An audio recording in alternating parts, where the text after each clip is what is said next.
मेरे प्यारे बच्चों, जब मैं पहला चैप्टर स्टार्ट करता हूं तो पहले चैप्टर जैसा कि नाम है एटॉमिक स्ट्रक्चर। जब मैं बात करता हूं एटॉमिक स्ट्रक्चर मतलब एटम का स्ट्रक्चर कैसा है। जब हमने ये कहा कि एटम का स्ट्रक्चर कैसा है, इसका मतलब ये हुआ प्यारा बेटा कि हम एटम के अंदर जो कुछ भी है उसके बारे में पढ़ने के लिए जाएंगे। जैसे एटम के अंदर जो इलेक्ट्रॉन है, प्रोटॉन है, न्यूट्रॉन है, वो कैसे रिवॉल्व कर रहे हैं, प्रोटॉन कहाँ है, इलेक्ट्रॉन कहाँ है, इन सारी चीज़ों से रिलेटेड, इलेक्ट्रॉन कैसे भरे जाते हैं सेल के अंदर, और बहुत सारी चीज़ें हम एटॉमिक स्ट्रक्चर में पढ़ेंगे। जिसमें से जो सबसे पहला टॉपिक है आपके सिलेबस में, दैट इज सब एटॉमिक पार्टिकल। आपसे कोई पूछता है कि बताइए सब एटॉमिक पार्टिकल का क्या मतलब होता है, तो सब का मतलब होता है मेरा बच्चा इनसाइड।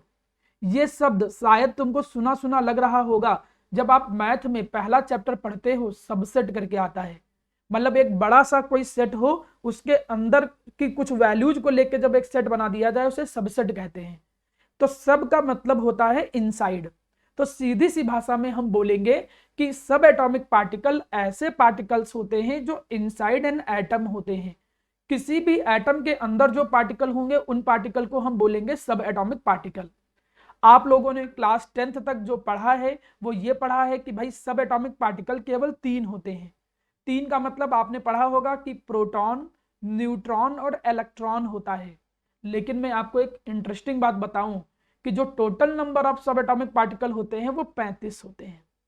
मतलब आपने नाम भी नहीं सुने होंगे, प्रोटॉन, इलेक्ट्रॉन, न्यूट्रॉन ही केवल अभी तक जानते होंगे। लेकिन एक्चुअली में जितने पार्टिकल अभी एक एटम के अंदर देखा गया, इससे पता चलता है कि हम लोग अभी कितना पीछे हैं। इससे पता चलता है कि हम लोगों ने अभी चीजों को सही से जाना ही नहीं है। आप किसी एटम के अंदर अगर पार्टिकल की बात करो तो टोटल पार्टिकल होते हैं 35, जिनमें प्रोटॉन, इलेक्ट्रॉन, न्यूट्रॉन तो है ही, इसके अलावा और भी होते हैं, जैसे पाई मिजॉन्स होते हैं, जैसे कि माना बीटा माइनस पार्टिकल होता है। ऐसे इस तरीके के कई पार्टिकल और भी होते हैं। हमें उन पार्टिकल के बारे में नहीं सीखना है, लेकिन एटलीस्ट जब चैप्टर तुमने स्टार्ट किया है तो पता तो होना ही चाहिए कि कितने तरीके के पार्टिकल एक एटम के अंदर टोटल होते हैं। तो किसी भी एटम के अंदर टोटल 35 तरीके के पार्टिकल जो होते हैं वो पाए जाते हैं, जिन्हें हम कहते क्या है, सब एटॉमिक पार्टिकल। ये बात याद रखिएगा आप लोग। What is the subatomic particle? ऐसे particle, those particles which are inside an atom, जो किसी भी एटम के अंदर होते हैं उन्हें हम बोलते हैं सब एटॉमिक पार्टिकल। नेक्स्ट, लेकिन उनमें से आप केवल और केवल 3 ही पार्टिकल जो कि फंडामेंटल होते हैं, मतलब जिनकी तुम स्टडी करते हो प्रॉपरली, उन 3 ही सब एटॉमिक पार्टिकल के बारे में ही हम पढ़ेंगे, जिन्हें आप पहले से जानते हो, प्रोटॉन, न्यूट्रॉन और इलेक्ट्रॉन। आप देख रहे होगे, अगर यहां पर हम इनकी पोजीशन के बारे में बात करें तो आपको पता है कि किसी भी एटम के अंदर एक रीजन होता है छोटा सा, जिसे आप लोग जानते हो न्यूक्लियस। आप लोगों को पता है और पढ़ा भी है आपने 9th क्लास में कि जो प्रोटॉन और न्यूट्रॉन होते हैं, प्रोटॉन जिसपे पॉजिटिव चार्ज होता है और न्यूट्रॉन जिसपे जीरो चार्ज होता है, न्यूट्रल। तो प्रोटॉन और न्यूट्रॉन वो तो न्यूक्लियस में होते हैं, और न्यूक्लियस में होने के कारण ही प्रोटॉन और न्यूट्रॉन को कंबाइंड रूप से हम एक नाम देते हैं। क्या किसी को पता है कि प्रोटॉन और न्यूट्रॉन को एक साथ कंबाइंड करके हम क्या नाम देते हैं? किसी ने याद हो कुछ? Very very good. उन्हें हम जानते हैं किस नाम से? न्यूक्लियॉन्स के नाम से जानते हैं। कोई तुमसे पूछे न्यूक्लियॉन्स क्या होता है, तो प्रोटॉन और न्यूट्रॉन का कंबाइंड एक जो शब्द यूज करेंगे, दैट इज न्यूक्लियॉन्स। इलेक्ट्रॉन जो होते हैं वो न्यूक्लियस के चारों तरफ रिवॉल्व करते हैं, सर्कुलर पाथ पे नहीं, इलिप्टिकल पाथ पे रिवॉल्व करते हैं। ये इलिप्स है, सर्किल नहीं है। कुछ ऐसा देखो, यहाँ इमेज आपको दिख रहा होगा, एक जीआईएफ आपको दिख रही होगी, यहाँ पर ऐसे एक्सप्लेनेशन है कि बीच में न्यूक्लियस होता है और इलेक्ट्रॉन उसके चारों तरफ क्या करते रहते हैं? रिवॉल्व करते रहते हैं। इस तरीके से एक्चुअली में एक एटम जो होता है उसका कंस्ट्रक्शन होता है।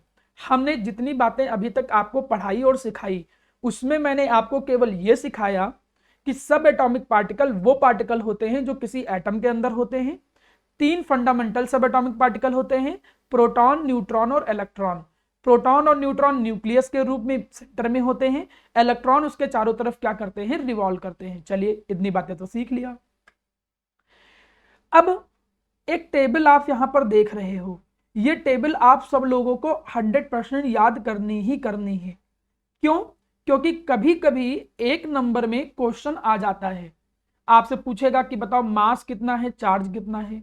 इवन कंपटीशन, अगर आप कंपटीशन में के लिए भी जा रहे हो, माना नीट, मेडिकल, तो कहीं ना कहीं इस टेबल की जरूरत। यहाँ पर जो ये टेबल है, मैं उस टेबल को एक्सप्लेन कर दे रहा हूं तो आपको वैसे समझ में आ जाएगा। ये इलेक्ट्रॉन को यहाँ रिप्रेजेंट कर रहा है, ये यहाँ प्रोटॉन का रिप्रेजेंटेशन है, ये यहाँ न्यूट्रॉन का रिप्रेजेंटेशन है। कुछ छोटी छोटी बातें समझिएगा। सबसे पहले प्रोटॉन की जो डिस्कवरी हुई है वो किसने की? जे थॉमसन ने। Proton sorry electron, I am really sorry, electron की जो डिस्कवरी हुई है वो किसने किया? जे थॉमसन ने। प्रोटॉन की जो डिस्कवरी है वो गोल्डस्टीन ने किया, और न्यूट्रॉन की जो डिस्कवरी होता है वो जेम्स चैडविक ने किया। एक्चुअली जो जेम्स चैडविक थे वो गोल्डस्टीन इन्हीं के शिष्य थे, स्टूडेंट की कैटेगरी में आते थे। तो जनरली अगर हम इनके डिस्कवरर के तौर पे देखें तो इलेक्ट्रॉन की डिस्कवरी जे थॉमसन हो गया, प्रोटॉन की डिस्कवरी गोल्डस्टीन हो गया, और न्यूट्रॉन की डिस्कवरी जेम्स चैडविक हो गए। रिलेटिव मास, ये याद करने की उतना कोई ज्यादा खास जरूरत नहीं है। जो अभी आपको क्लास 11th के लेवल में पता होना चाहिए, जो बिल्कुल याद होना चाहिए, वो क्या है? एक तो चीज यहाँ पे इनका चार्ज, इसका चार्ज कितना होता है? 1.6 इंटू 10⁻⁻27। मैं लिख दे रहा हूं, मैं यहां पर लिख दे रहा हूं कि जो चार्ज है, ये तो मास हो गया, मैं पहले चार्ज लिख दे रहा हूं। अगर मैं चार्ज लिखूं तो इलेक्ट्रॉन का चार्ज 1.6 इंटू 10⁻⁻19 कूलम। जितना इलेक्ट्रॉन का चार्ज होता है उतना ही प्रोटॉन का चार्ज होता है, लेकिन बस अंतर क्या होता है? दोनों में साइन का अंतर होता है। हम एक को निगेटिवली चार्ज मानते हैं, एक को पॉजिटिवली चार्ज मानते हैं। वहीं पे जो न्यूट्रॉन है उसका चार्ज 0 रहता है, न्यूट्रल इसको माना जाता है, 0 चार्ज रहता है न्यूट्रॉन। दूसरी बात, इनके मास की अगर मैं बात करूं, व्हाट अबाउट द मास, तो मास में तुम देखोगे कि प्रोटॉन और न्यूट्रॉन इन दोनों का मास लगभग लगभग सेम होता है। मतलब ऐसा नहीं, जब तुम 4th डिजिट पे जाओगे तो 4th डिजिट में डिफरेंस मिलेगा, लेकिन इनका अप्रॉक्सीमेट मास सेम याद रखोगे। कितना? 1.67 इंटू 10⁻⁻27, और किसमें? केजी में। वहीं पे जो इलेक्ट्रॉन का मास होता है दैट इज 9.1, यहाँ 9 लिखा है, आप 1 लिखिए, 9.1 इंटू 10⁻31 केजी। आप इन चीजों को एक बार देख लीजिए सभी लोग, क्योंकि लेक्चर के बाद मैं ये चीजें आपसे पूछूंगा। मैं पूछूंगा इलेक्ट्रॉन, प्रोटॉन और न्यूट्रॉन का चार्ज बताइए। आप कहोगे सर न्यूट्रॉन तो 0 चार्ज होता है, न्यूट्रल होता है। इलेक्ट्रॉन प्रोटॉन जो होते हैं दोनों का चार्ज सेम होता है। सेम का मतलब केवल मैग्नीट्यूड में, मैग्नीट्यूड की वैल्यू सेम होगी, लेकिन साइन का केवल डिफरेंस होगा। कितनी वैल्यू? 1.6 into 10⁻⁻19 coulomb. अगर मैं मास की बात करूं तो प्रोटॉन और न्यूट्रॉन का मास सेम है। जितना मास प्रोटॉन का है लगभग लगभग उतना ही मास न्यूट्रॉन का है। सर ये सब वैल्यू क्यों याद करना पड़ रहा है? क्या रीजन है हम वैल्यू याद कर रहे हैं? एक्चुअली वैल्यू याद करने के पीछे रीजन ये है कि जब तुम कभी न्यूमेरिकल करने चलते हो तो न्यूमेरिकल में चार्ज और मास की वैल्यू इसकी जरूरत पड़ती है। बोर्ड की मैं बात करूं, क्लास 11th की मैं बात करूं, तो स्कूलों में इनकी वैल्यू दी रहती है, लेकिन आप में से आधे बच्चे कहीं ना कहीं कंपटीशन की अप्रोच से आए हैं। तो जब आप कम्पिटिटिव अप्रोच में जाते हो तो वहां पर इनकी वैल्यूज नहीं दे रहती है। आपको जरूरत पड़ेगी, आपको याद होना चाहिए। मे भी हो सकता है दे दे, लेकिन कई सारे क्वेश्चंस ऐसे भी मिलते हैं जहां पर इलेक्ट्रॉन का मास चार्ज, प्रोटॉन का मास चार्ज, ये सब नहीं दिया होता है, तब आपको जरूरत पड़ेगा। सीधी सी भाषा में 3 चीजें बहुत ज्यादा जरूरी है: चार्ज, मास, डिस्कवरर। अगर मैं इलेक्ट्रॉन की बात करूं 1.6 इंटू 10⁻⁻19 कूलम, प्रोटॉन का भी उतना ही है प्लस साइन के सहित, न्यूट्रॉन का 0 चार्ज है। मास की बात करूं तो इलेक्ट्रॉन का 9.1 इंटू 10⁻31 केजी, और अगर मैं बात करूं वहीं प्रोटॉन और न्यूट्रॉन का तो 1.6 इंटू 10⁻⁻27 केजी। याद हो गया? डिस्कवरर तो याद कर ही सकते हो। अब हमारे सामने प्यारा बच्चा, आगे हम बढ़ना स्टार्ट करते हैं। सबसे पहले कुछ एटॉमिक मॉडल्स आए। What is mean by atomic models? क्या मतलब होता है सर एटॉमिक मॉडल्स का? एटॉमिक मॉडल्स का मतलब होता है एटम को रिप्रेजेंट करने के लिए पहले बहुत सारे एक्सपेरिमेंट किए गए। कैसा होता है एटम किसी को पता ही नहीं। लोगों ने ये तो आइडिया लगाया कि जितने भी मैटर होते हैं वो छोटे छोटे पार्टिकल या एटम से मिलकर बने होते हैं, लेकिन उन एटम को देख पाना, भाई माइक्रोस्कोपिक लेवल पे जाओगे तो आप केवल एटम को देख सकते हो बहुत ज्यादा, लेकिन आप उसके अंदर इलेक्ट्रॉन, प्रोटॉन और न्यूट्रॉन को देख नहीं सकते हो। फिर सर डिस्कवर कैसे हो गए जब देख नहीं सकते हैं? On the basis of experiment, लोगों ने एजम्पशन किए कुछ, जो अलग अलग साइंटिस्ट थे तो वो एलिमेंट और एटम के बिहेवियर को देख रहे थे, वो कैसा बिहेव करते हैं, कैसा वो अपना नेचर रिप्रेजेंट करते हैं, और उन्होंने कई सारे एक्सपेरिमेंट किए।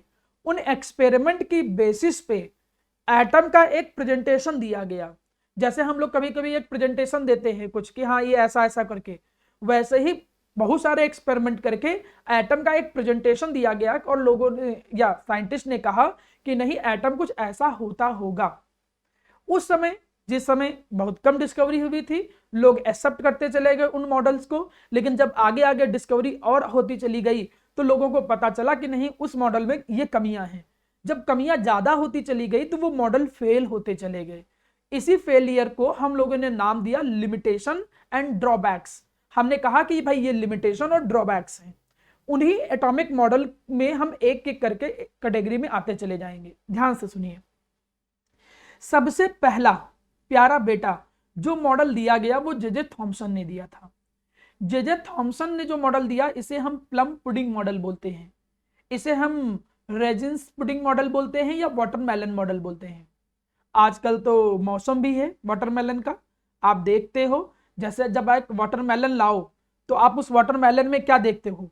आप उस वाटरमेलन में ये देखते हो कि अंदर एक रेडिश पार्ट भरा होता है, अंदर पूरा का पूरा एक रेडिश पार्ट जो होता है वो भरा होता है, और उसके अंदर कुछ ब्लैक कलर के सीड्स होते हैं एम्बेडेड। कोई ऐसा नहीं कोई पैटर्न में है, बिल्कुल पैटर्न वैटर्न कुछ नहीं है, इधर उधर किसी भी तरीके से एम्बेडेड है। एक रेडिश पार्ट होता है जो इनके सीड्स होते हैं, वो सीड्स ब्लैक कलर के सीड्स एम्बेडेड होते हैं। बिल्कुल वैसा ही कुछ मॉडल जे थॉमसन ने दिया। जे थॉमसन ने कहा क्या? जे थॉमसन ने ये कहा कि जो एटम होता है that is spherical in nature, जो एटम होता है वो स्फेरिकल नेचर में होता है। उन्होंने कुछ पॉइंट बोले। इन्होंने कहा कि एटम तो स्फेरिकल होता ही होता है, उसके अंदर जो पॉजिटिव चार्ज है, जो पॉजिटिव चार्ज है, टोटल पॉजिटिव चार्ज, शुरू के लेवल में कोई उतना ज्यादा बता नहीं पाया कि कैसे डिस्ट्रीब्यूशन है, किस तरीके से, ऐसा कुछ नहीं। इन्होंने कहा कि जो पॉजिटिव चार्ज है वो थ्रू आउट द स्फीयर, मतलब उस पूरे स्फीयर के अंदर क्या है? डिस्ट्रीब्यूटेड है। थ्रू आउट द स्फीयर वो क्या है? डिस्ट्रीब्यूटेड है, वो मतलब पूरा फैला हुआ है। बिल्कुल वैसे जैसे एज रेडिश पार्ट, जैसे रेडिश पार्ट होता है किसके अंदर? इन द वाटरमेलन, जैसे वाटरमेलन के अंदर रेडिश पार्ट होता है वैसे पॉजिटिव चार्ज है। इन्होंने कहा कि जैसे वहां सीड्स होते हैं वैसे ही यहाँ इलेक्ट्रॉन्स हैं। वो इलेक्ट्रॉन्स क्या हैं? एम्बेडेड हैं। एम्बेडेड का मतलब धंसे हुए हैं, embedded in that reddish part. उस रेडिश पार्ट के अंदर क्या है मेरा प्यारा बच्चा? कि ये जो इलेक्ट्रॉन्स होते हैं वो इलेक्ट्रॉन्स एम्बेडेड होते हैं। ये थ्योरी दी गई और ये एजम्पशन दिया गया जे थॉमसन के थ्रू। जे थॉमसन ने कहा एटम एक स्फीयर जैसा, ये तो स्फीयर नहीं है, एक स्फीयर जैसा होता है, उस स्फीयर के अंदर पूरा का पूरा पॉजिटिव चार्ज भरा हुआ है, और उस पॉजिटिव चार्ज के अंदर इलेक्ट्रॉन इधर उधर एम्बेडेड हैं। ये इलेक्ट्रॉन बिल्कुल वैसे एम्बेडेड हैं जैसे रेडिश पार्ट के अंदर कौन एम्बेडेड होता है? सीड्स एम्बेडेड होते हैं। चलिए जी, समझ में आया इतना बातें? इसीलिए तो हम इसको वाटरमेलन मॉडल बोलते हैं, इसे प्लम पुडिंग मॉडल बोलते हैं। जैसे पुडिंग के अंदर हम देखते हैं कई सारे मटेरियल एम्बेडेड होते हैं, वैसे जैसे वाटरमेलन के अंदर सीड एम्बेडेड है। लेकिन इसी के साथ इन्होंने कुछ अच्छे पॉइंट भी बोले। क्या अच्छे पॉइंट बोले? इन्होंने कहा कि एम्बेडेड तो चलो इस तरीके से हो गया, लेकिन जो एटम होता है वो इलेक्ट्रिकली न्यूट्रल होता है। इलेक्ट्रिकली न्यूट्रल का मतलब क्या?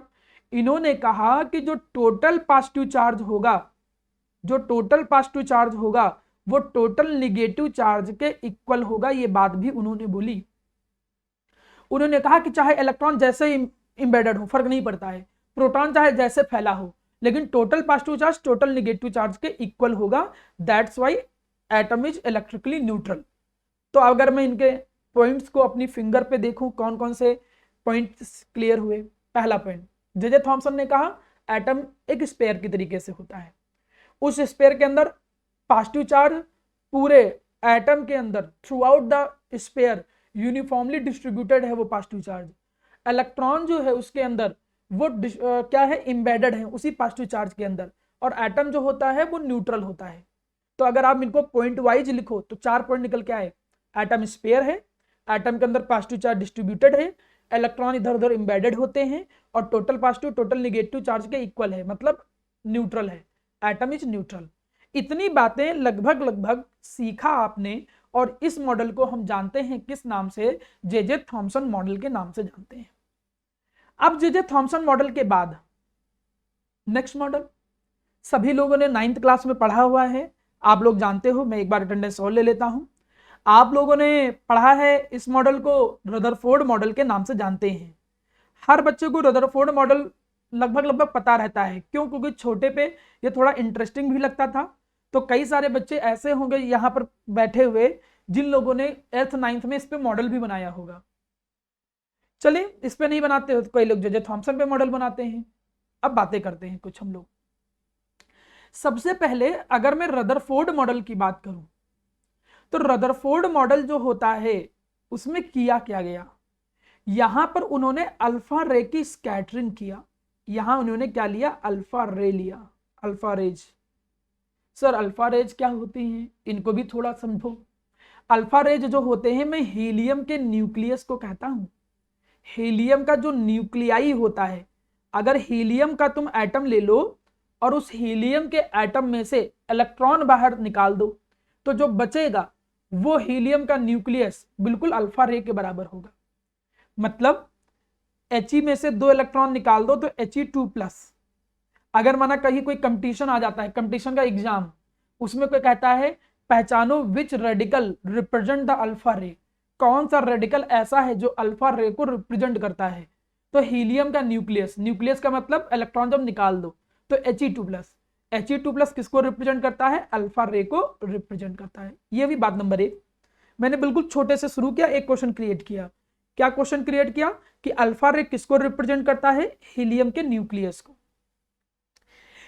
अल्फा रे निकलते कहां से हैं, बहुत सारे रेडियो एक्टिव सब्सटेंस होते हैं, वो रेडियो एक्टिव सब्सटेंस अपने मास को एनर्जी में कन्वर्ट करके रिमूव करते रहते हैं।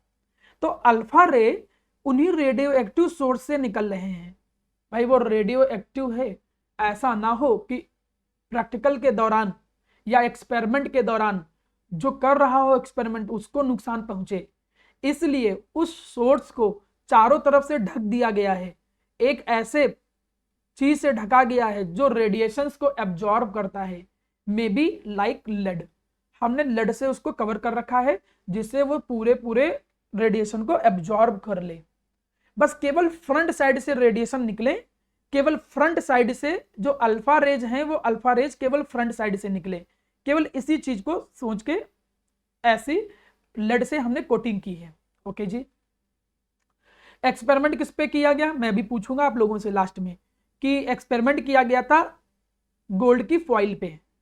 वहां मैं आपसे ये पूछूंगा कि क्यों गोल्ड लिया गया, तब तक दिमाग में सोचते चलिए कि खाली गोल्ड ही क्यों लिया गया। हम चाहते तो और भी एलिमेंट ले सकते थे, बहुत सारे एलिमेंट उस समय थे।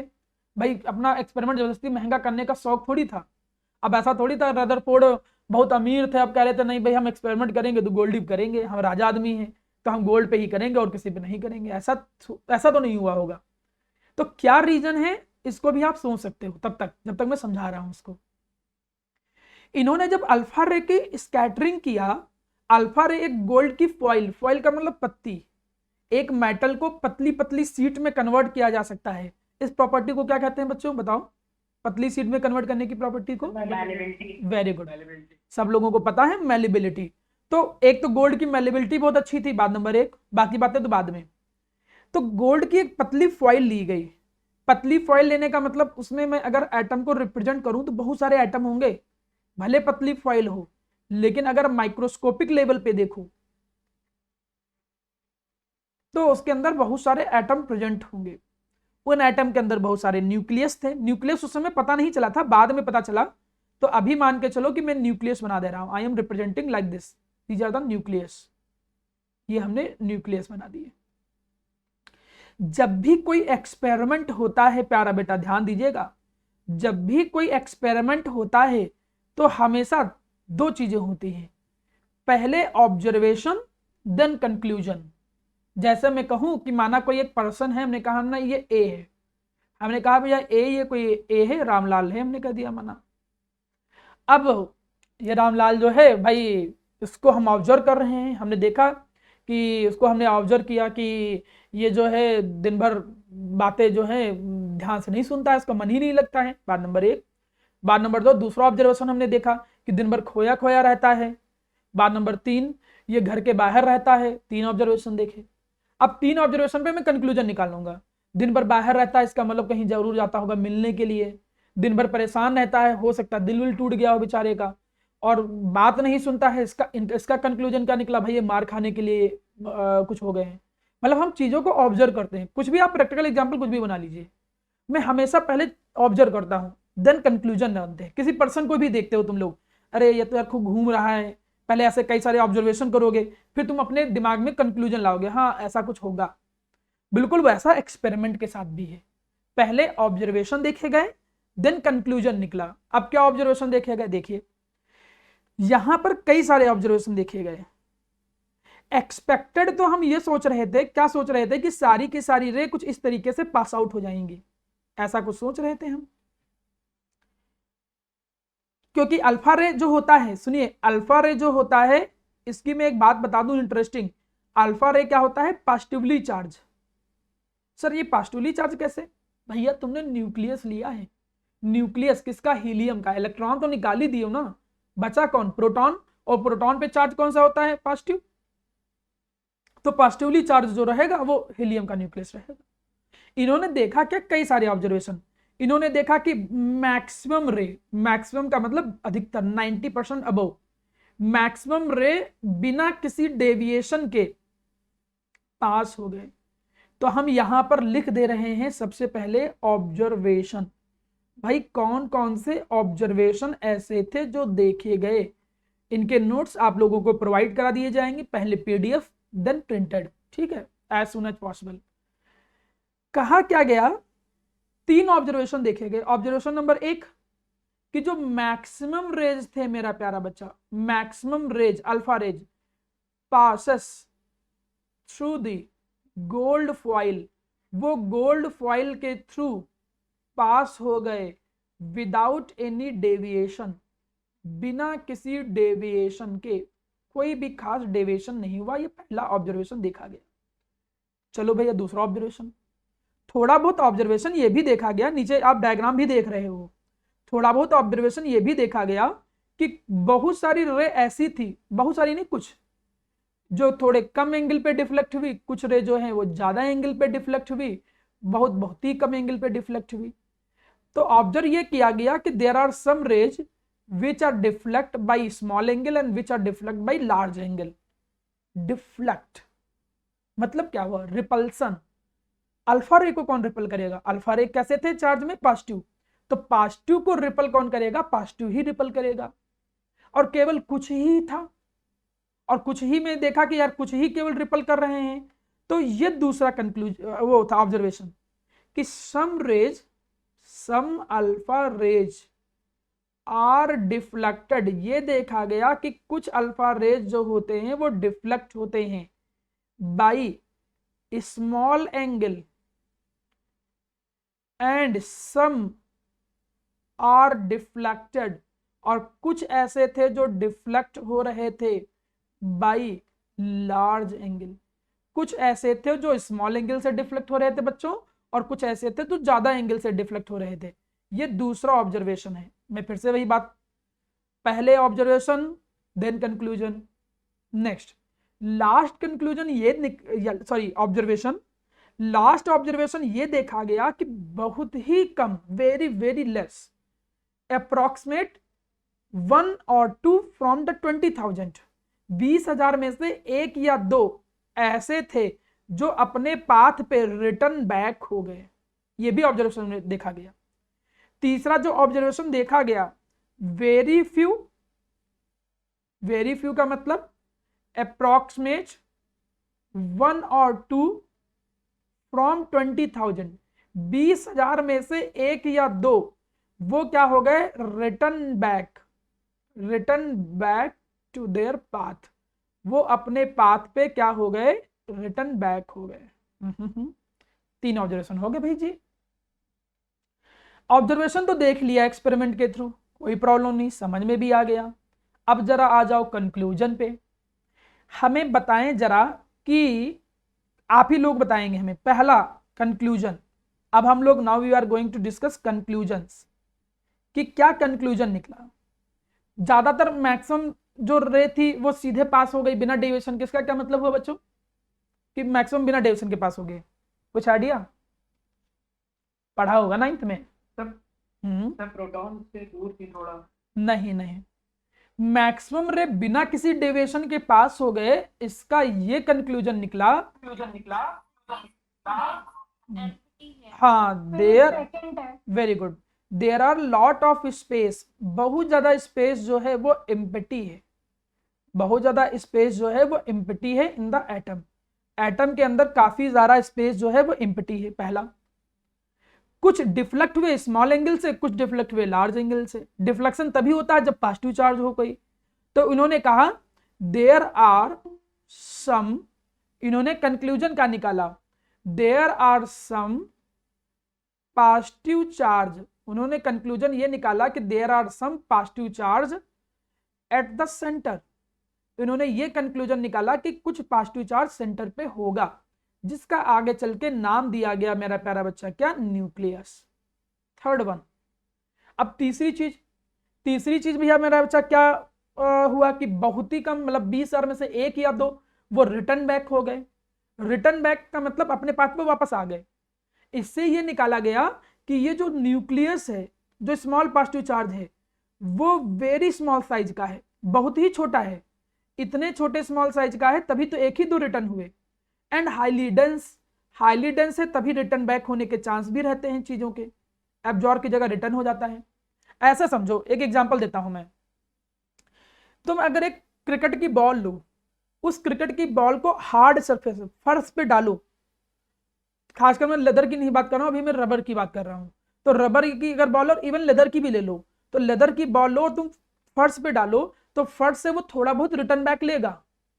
लेकिन अगर तुम उसी पे कच्ची जमीन पे डालो जो कि कम डेंस है, जो लेस डेंस है, उसके ऊपर डालो तो वो रिटर्न बैक कम होगा। तो जब कोई जितना ज्यादा डेंस होता है, जितना घना होगा कोई, उसके ऊपर जब चीजें स्ट्राइक करती हैं तो रिटर्न बैक जल्दी होता है। तो रिटर्न बैक होने से और बहुत कम होने से क्या निकला कि न्यूक्लियस जो है वो बहुत छोटे साइज का है, प्लस वो बहुत ज्यादा हाईली डेंस है। तो आप देख रहे हो ये है रदरफोर्ड एक्सपेरिमेंट, जो कि किया गया है गोल्ड फॉइल पे। 3 ऑब्जर्वेशन देखे गए, ज्यादातर पास हो गए, कुछ डिफ्लेक्ट हुए स्मॉल एंगल लार्ज एंगल से, कुछ में से मतलब बहुत ही कम अपने पाथ पे रिटर्न बैक हो गए। These are observations. डायरेक्ट निकल गए बिना डेविएशन के, मतलब बहुत सारे स्पेस खाली है, कंक्लूजन नंबर 1।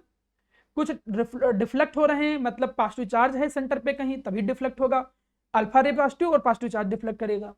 तीसरा, बहुत कम अपने पाथ पे रिटर्न बैक हुए, मतलब वो पॉजिटिव चार्ज बहुत स्मॉल साइज का है और प्लस हाईली डेंस है। These are the observation and conclusion in the Rutherford nuclear model of an atom. अब आपसे मेरा क्वेश्चन है, क्या रीजन हुआ होगा कि ये एक्सपेरिमेंट गोल्ड पे ही किया गया? बात नंबर 1। उसको समझाने से पहले मैं एक बात बता दूं, तुम लोग ये देख रहे होगे ग्रीन कलर की ये कोटिंग, ऐसे, इस कोटिंग को बोलते हैं फ्लोरोसेंट स्क्रीन। सर ये फ्लोरोसेंट स्क्रीन क्या होती है? फ्लोरोसेंट स्क्रीन, फ्लोरोसेंट का मतलब जो ग्लो करे। तो फ्लोरोसेंट स्क्रीन वो होती हैं जिनके ऊपर जब चार्ज को तुम क्या करो, स्ट्राइक कराओ, तो चार्ज के स्ट्राइक करने पे वो ग्लो करते हो, उन्हें बोलते हैं। देखो जैसे ये इलेक्ट्रॉन यहाँ है, यहाँ पर देखना ग्लो हो रहा है, ये देखो, आप ध्यान से स्क्रीन देखो, बहुत अच्छे से समझ में आएगा। जहां ये रेड कलर का पार्टिकल पास होकर यहाँ स्ट्राइक कर रहा है, देखो हल्का सा ग्लो आ रहा है, दैट मीन फ्लोरोसेंट स्क्रीन। ये बिल्कुल वैसे होता है जैसे पुराने जमाने की टीवी ऐसे ही काम करती थी। कभी टीवी पुराने जमाने की देखो तो पीछे एक इलेक्ट्रॉन गन लगी होती है, उससे इलेक्ट्रॉन बहुत हाई स्पीड से निकलता है। इलेक्ट्रिक मैग्नेटिक फील्ड में वेरिएशन होता है और स्क्रीन के अकॉर्डिंग आपको इमेज दिखती है। दैट इज अनदर पार्ट, कभी हम हायर क्लास में सीखेंगे। 10th एसएससी के बच्चे इसको पढ़े होंगे सीआरओ की फॉर्म में, क्रिस्टल रे ऑसिलेशन या ऐसे करके। लीव दिस एक्सपेरिमेंट समझ गए। फ्लोरोसेंट स्क्रीन क्या कर रहा है, ये इसलिए लगाया गया कि जिसे पता तो चले डिफ्लेक्ट हो रहा है, अंदर जाके थोड़ी देख लोगे ना अल्फा रे तुमको दिख रही है उतनी जल्दी से। तो आप यहां पर देखो, कहीं ग्लो यहां कर रहा है, फिर अचानक ग्लो यहां कर रहा है, अचानक ग्लो यहां कर रहा है। तुम एक्सपर्ट क्या कर रहे हो कि ग्लो यहां पे होना चाहिए, एक्सपर्ट क्या कर रहे हो कि ग्लो यहां पे होना चाहिए, यहां पे होना चाहिए, ग्लो यहां पे होना चाहिए, ग्लो यहां पे होना चाहिए, लेकिन ग्लो यहां पे हो रहा है, ग्लो यहां पे हो रहा है, ग्लो यहां पे हो रहा है, मतलब यहां से ऐसे ऐसे कुछ हुआ होगा, डिफ्लेक्ट हुआ होगा। तो गोल्ड फॉइल क्यों लिया गया, किसी को आंसर कुछ आइडिया है कि गोल्ड ही क्यों लिया गया होगा? वाई भी सल एक तो ये रीजन हो, हाँ तो एक रीजन है। चलिए दूसरा रीजन ये है, सेकंड रीजन, कि ये एक हैवी मेटल था। This was a heavy metal. Heavy metal से सर क्या मतलब है? हैवी मेटल का मतलब होता है उसके अंदर प्रोटॉन भी ज्यादा होंगे। आप पीछे देखो, ये इमेज कहाँ गया, ये वाली इमेज, मतलब कुछ जो जितना हैवी एलिमेंट होगा उसके अंदर नंबर ऑफ न्यूट्रॉन प्रोटॉन ज्यादा होंगे। अब प्रोटॉन जितने ज्यादा होंगे उतना ज्यादा चार्ज, उतना ज्यादा चार्ज, डिफ्लेक्शन उतना ज्यादा होगा, समझे? यहीं पे अगर तुम कोई छोटा एटम लेते तो पता चला डिफ्लेक्ट ही ना कर पाता रे को, और डिफ्लेक्ट करता भी तो बहुत थोड़ा करता, पता चला रे यहां आ रही थी, अब यहां आके यहां चली आती बस। तो उतना ऑब्जर्वेशन में पता ना चल पाता कि कहाँ डिफ्लेक्शन हो रहा है। तो डिफ्लेक्शन ज्यादा हो, ज्यादा अच्छे से चीजें समझ में आए, क्योंकि जितना चीजें डिफ्लेक्ट होंगी, वेरिएशन जितना दिखेगा, एक्सपेरिमेंट उतना अच्छे से आपको समझ में आएगा। That's why they select a heavy metal, and in those heavy metals gold has good malleable property। उसकी malleability की प्रॉपर्टी भी बहुत अच्छी थी, प्लस उसके अंदर वो हैवी मेटल भी था। ये कुछ ऐसे रीजन क्रिएट हुए जिसके कारण गोल्ड फॉइल को सेलेक्ट किया गया एक्सपेरिमेंट के लिए। उम्मीद करता हूं कि ये एटॉमिक मॉडल भी आप लोगों को बहुत अच्छे से समझ में आया होगा। दो एटॉमिक मॉडल बता चुका हूं, जे थॉमसन मॉडल जिसको प्लम्पनी मॉडल भी कहते हैं, and the second one Rutherford model. आइए चलते हैं नेक्स्ट, इसके ड्रॉबैक पे आते हैं। बहुत सारी चीजें एक्सप्लेन नहीं किया गया, मैं खासकर कुछ बच्चों को ये बता दूं कि ये क्वेश्चन स्कूल के लिहाज से अच्छा है। मतलब अगर आप देखें स्कूल में 1 नंबर में पूछा जाने वाला ये क्वेश्चन है। मैं अगल बगल के जितने भी स्कूल देखता हूं, may be DPS, central academy या फिर आपके आईएससी बोर्ड के, तो अब वो जमाने चले गए कि वो आपसे मॉडल पूछेंगे। आप 10th पास भी हो गए हो, अब ऐसा भी नहीं कि 4 नंबर में पूछे कि draw the neat clean and diagram and properly explain the Rutherford model. ना ना, ऐसा क्वेश्चन अब नहीं बनता है। आपको पता होना चाहिए वो मॉडल, लेकिन क्वेश्चन उससे इंटरनली क्रिएट होते हैं 1-1 नंबर के। आपके स्कूल में इवन कॉम्पिटिटिव अप्रोच को भी ध्यान में रखें। तो उस बेसिस पे अगर मैं स्कूल को ध्यान में रखूं तो ड्रॉबैक आप लोगों को बहुत अच्छे से पता होने चाहिए। ड्रॉबैक जो पहला है वो क्या है? It could not explain the stability of atom. ये एटम की स्टेबिलिटी को एक्सप्लेन नहीं कर पा रहा है। क्यों भाई? एक्चुअली एक प्रिंसिपल होता है, आगे चल के जब तुम बीएससी एमएससी में आओगे तब पढ़ोगे, इसको बोलते हैं इलेक्ट्रोमैग्नेटिक प्रिंसिपल। ठीक जी, क्या कहता है ये इलेक्ट्रोमैग्नेटिक प्रिंसिपल? इलेक्ट्रोमैग्नेटिक रेडिएशन का एक प्रिंसिपल है, वो ये कहता है कि अगर इफ एनी चार्ज पार्टिकल, कोई भी चार्ज पार्टिकल, अगर कोई भी चार्ज पार्टिकल है इन द एक्सेलरेशन, और वो एक्सेलरेशन में भी है, देन वो क्या करेगा? लूज करेगा एनर्जी, वो अपनी एनर्जी को लूज करेगा। ये बात बिल्कुल फिक्स है, ये पॉइंट बोला गया।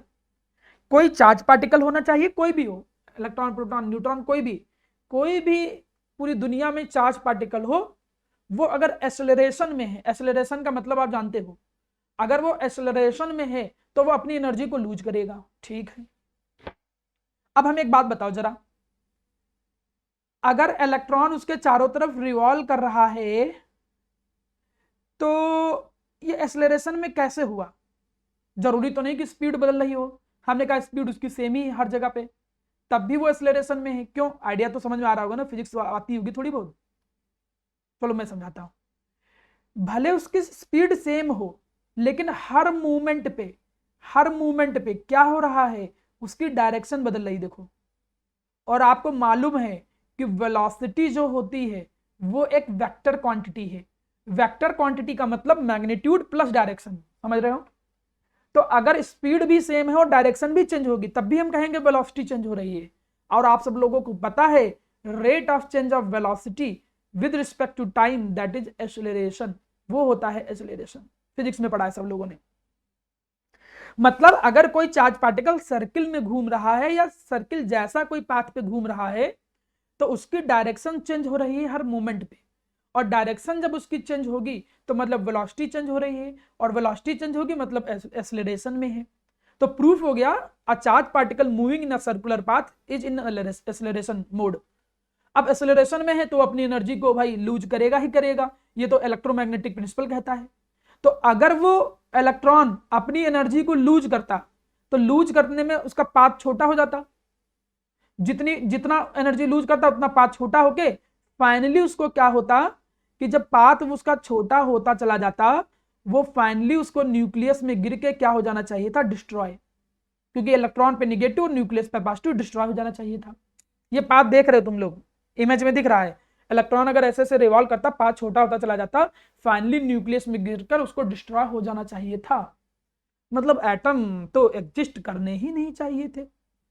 अगर ऐसे ही सर्कुलर पाथ पे चल रहा होता और सब कुछ ऐसा ही होता अगर इफ, तो इसका मतलब इलेक्ट्रॉन अगर अपने एनर्जी को लूज करके न्यूक्लियस में गिर गया होता तो एटम ही नहीं एग्जिस्ट करता।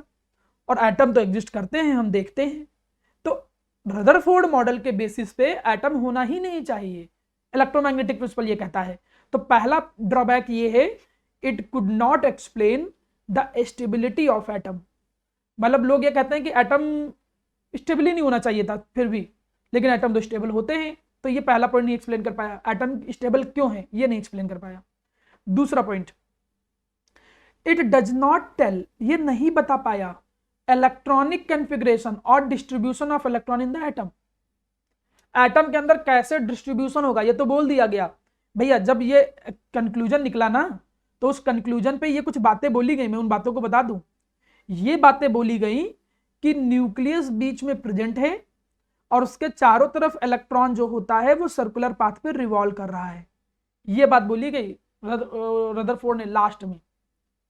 और मैं उसमें चीजें ऐड अप कर दूं, इसमें तुम नीचे एक पॉइंट देख रहे होगे, जनरली एटम की जो रेडियस होती है वो इतनी होती है और न्यूक्लियस की इतनी होती है। मैं इस बात को भी थोड़ा सा एक्सप्लेन करना चाहूंगा। देखो एक मिनट, मैं इसको भी थोड़ा बताना चाहूंगा, अच्छा पॉइंट है। जब रदरफोर्ड ने वो एक्सपेरिमेंट कर लिया, तो एक्सपेरिमेंट करने के बाद इन्होंने एक लगभग ऑर्डर दिया। पहले तो ये कहा कि सर्कुलर पाथ पे घूमता है। इन्होंने साइज को लेके कुछ बात बोली, कहा कि जो न्यूक्लियस होता है और एटम की जो आउटर मोस्ट सेल है ये, तो जो ये हो गया, ये होगी एटम की रेडियस जो बाहर तक हो गई, it is the radius of atom. और ये हो गया न्यूक्लियस की रेडियस। एटम की जो रेडियस थी, इन्होंने कहा कि ये लगभग होती है 10⁻⁻10 मीटर, और जो न्यूक्लियस की रेडियस होती है वो कितना होता है 10⁻⁻15 मीटर के आसपास।